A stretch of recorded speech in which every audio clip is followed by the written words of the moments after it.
Nahid Islam the Bluetooth বয়।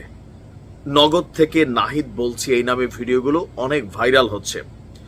গেল পরশুদিন থেকে নাহিদ ইসলামের সাবেক বিয়ের 150 কোটি টাকা হাতিয়ে নেওয়ার যেই অভিযোগ তুলেছিলেন রাশেদ খান, সেই অভিযোগ নিয়ে নাহিদ বলেছেন তার সাথে তার কোনো সংশ্লিষ্টতা নেই। এরই মাঝখানে আজকে সারাদিন সোশ্যাল মিডিয়া প্ল্যাটফর্মে নাহিদকে নিয়ে একের পর এক খবর এসেছে। একটু আগে, মাত্র ঘন্টাখানেক আগে, স্বাধীন নিউজ 24/7 blogspot.com এই ওয়েবসাইটটি একটা নিউজ প্রকাশ করেছে যে সাবেক উপদেষ্টা এবং জাতীয় নাগরিক পার্টির আহ্বায়কের বাসায় সেনাবাহিনীর অভিযান এবং সেখানে নগদে 300 কোটি টাকা জব্দ করা হয়েছে। আর এরপর সেনাবাহিনীর হাতে গ্রেফতার হয়েছেন নাহিদ। আর মুহূর্তের মধ্যেই এই নিউজগুলো সোশ্যাল মিডিয়া প্ল্যাটফর্মে ভাইরাল হয়ে গেছে। অনেকে আলহামদুলিল্লাহ বলেছেন।